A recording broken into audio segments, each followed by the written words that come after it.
From a seemingly endless concrete sea of structures to tree-lined avenues and parkways, Buenos Aires has a history strong with European roots dating back nearly 500 years.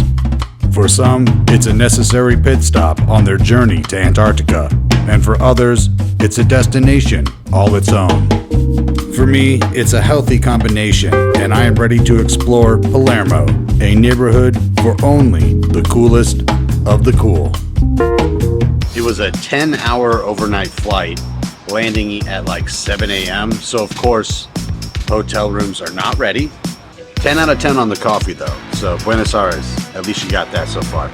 I've heard Buenos Aires is the Paris of South America. I certainly didn't believe it. The street art in Palermo is sick. It reminds me of like a Wynwood area of Miami. I am just non-stop smelling grilled meats, and it is like fucking heaven. I mean, they are known for steaks here, so it makes sense that it smells like it everywhere you turn.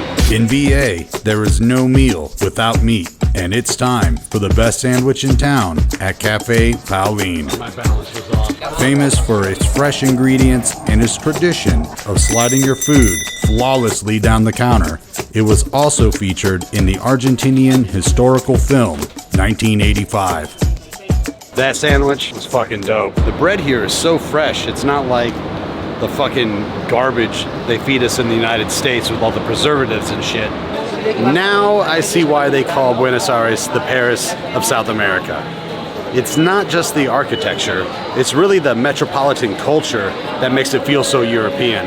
If I had to pinpoint an architectural style for Buenos Aires, I'd have to say it falls under European as fuck. I'm pretty sure that's a real architectural style, right? It's in the textbooks now. European as fuck. Wikipedia that shit. This doesn't even really feel like Latin America.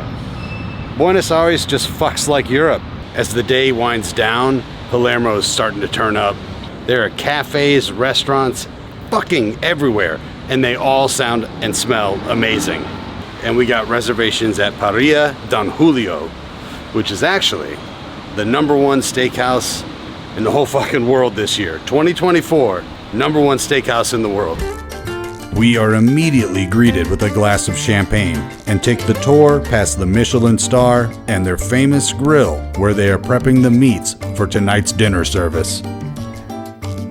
We take a surprise detour to their wine cellar where a complimentary Malbec tasting awaits us. Yeah.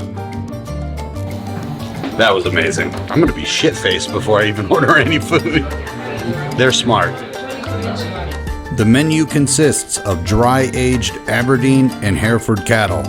Decision-making is a challenge as the selection of meats and wine are seemingly endless.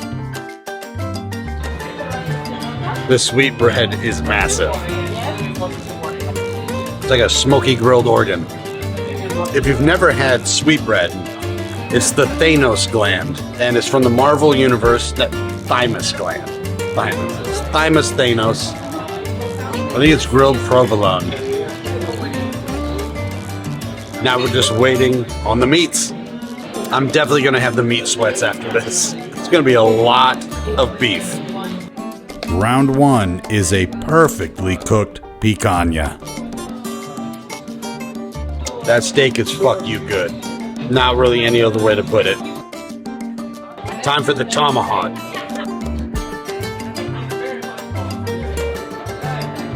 That's even better than the picanha.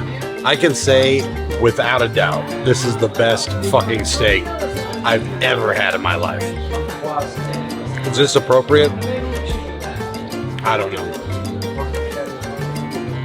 And I really don't care. Oh, I have to leave? Okay. They decided to bring us some free desserts. I've never been so angry at food being good because I can't stop eating it. You sons of bitches. No lie. Top 3 meals I've had in my life. And I can't even name the other 2. I'm just being safe by saying top 3. So good. Like, I knew it was going to be good, and it was great, and then it just kept getting better and better and better, and by the end, it all around amazing experience. You got me, Buenos Aires.